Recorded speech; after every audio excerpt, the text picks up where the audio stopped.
Hi hello welcome to Swani's kitchen. ఈరోజు మన కిచెన్లో ఎంత టేస్టీగా ఉండే ఆలూ కర్రీని ప్రిపేర్ చేయబోతున్నానండి. ఈ టిప్స్ అండ్ ట్రిక్స్తో ఒకసారి ఆలూ కర్రీని ప్రిపేర్ చేశారంటే చాలా పర్ఫెక్ట్గా చాలా టేస్టీగా వస్తుంది. కొత్తగా ట్రై చేసే వాళ్ళు కూడా చాలా ఈజీగా ట్రై చేయొచ్చండి. మన ఛానల్ని ఎవరైనా ఫస్ట్ టైం చూస్తున్నట్లయితే సబ్స్క్రైబ్ చేయండి. పక్కన ఉన్న బెల్ ఐకాన్ క్లిక్ చేయండి. అప్పుడు మన ఛానల్లో ఏ వీడియో పెట్టినా కానీ మీకు నోటిఫికేషన్ లాగా వస్తుంది. ఇప్పుడు ఈ వీడియోలో ఆలూ కర్రీని ఏ విధంగా ప్రిపేర్ చేసుకోవాలో చూద్దాం.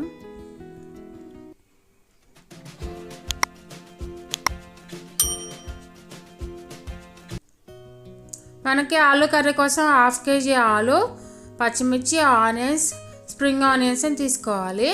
ఈ విధంగా ఆలుని ముక్కల్లాగా కట్ చేసుకొని పెట్టుకోవాలండి. తర్వాత ఒక మందపాటి గిన్నె తీసుకొని అందులో 2 టేబుల్ స్పూన్స్ ఆయిల్ వేసుకోవాలి. ఆయిల్ వేడాక అందులో 2 ఎండుమిర్చి, 1/2 టేబుల్ స్పూన్ ఆవాలు, 1/2 టేబుల్ స్పూన్ జీలకర్రను వేసుకోవాలి. వీటిని ఒకసారి కలుపుకోవాలండి. ఇప్పుడు ఇందులో మనం ముందుగానే కట్ చేసి పెట్టుకున్న ఆనియన్స్ని వేసుకొని మనం దోరగా ఫ్రై చేసుకుంటూ ఉండాలి.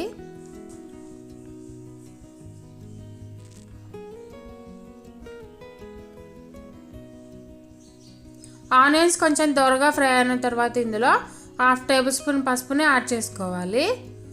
ఈ విధంగా పసుపుని వేసుకొని ఒకసారి బాగా కలుపుకుంటూ ఉండాలి. ఇప్పుడు ఇందులో మనం ముందుగానే కట్ చేసి పెట్టుకున్న పచ్చిమిర్చిని, స్ప్రింగ్ ఆనియన్స్ని వేసుకొని ఒకసారి బాగా కలుపుకుంటూ ఉండాలండి.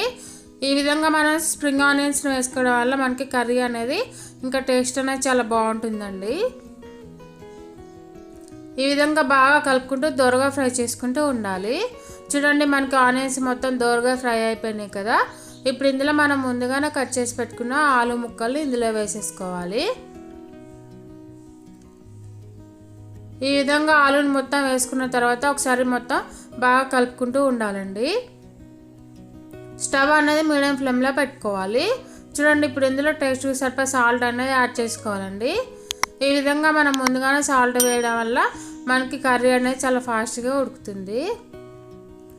ఎప్పుడైనా సరే స్టవ్ అనేది మీడియం ఫ్లేమ్లో పెట్టుకోవాలి, లేదంటే కర్రీ అనేది త్వరగా మాడిపోయే ఛాన్స్ అనేది ఉంటుందండి. ఈ విధంగా ఆలు కొంచెం సేపు మగ్గిన తర్వాత ఇందులో 1.5 టేబుల్ స్పూన్ కారం అనేది వేసుకోవాలండి. ఈ విధంగా కారం వేసుకున్న తర్వాత ఒకసారి బాగా కలుపుకుంటూ ఉండాలి. ఇప్పుడు ఇందులో 1/2 టేబుల్ స్పూన్ ధనియాల పొడిని యాడ్ చేసుకొని ఒకసారి బాగా కలుపుకుంటూ కర్రీని బాగా ఉడికించుకుంటూ ఉండాలి. చూడండి, మనకి కర్రీ అనేది చాలా పర్ఫెక్ట్గా ఉడికిపోయిందండి. ఇప్పుడు ఈ కర్రీని ఒక బౌల్లోకి సర్వ్ చేసుకోవాలి. అంతే అండి, ఎంతో టేస్టీగా ఉండే ఆలూ ఫ్రై రెడీ.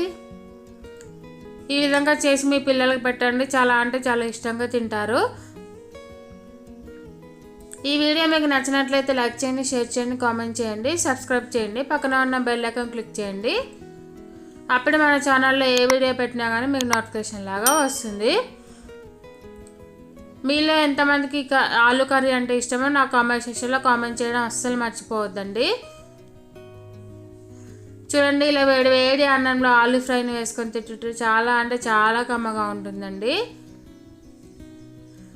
చూడండి, చూస్తేనే తినేయాలి అనిపిస్తుంది కదా. ఇంకెందుకు మరి ఆలస్యం, మీరు కూడా ఈ రెసిపీని ఈరోజే ట్రై చేసి మీకు ఏ విధంగా వచ్చింది ఏంటి అనేది నాకు కామెంట్ సెక్షన్లో కామెంట్ చేయడం అస్సలు మర్చిపోద్దండి. చూడండి, మనకి ఆలూ పీస్ కూడా చాలా చక్కగా ఉడికిపోయిందండి. అంతే అండి, ఎంతో టేస్టీగా ఉండే aloo fry ready. Thank you for watching.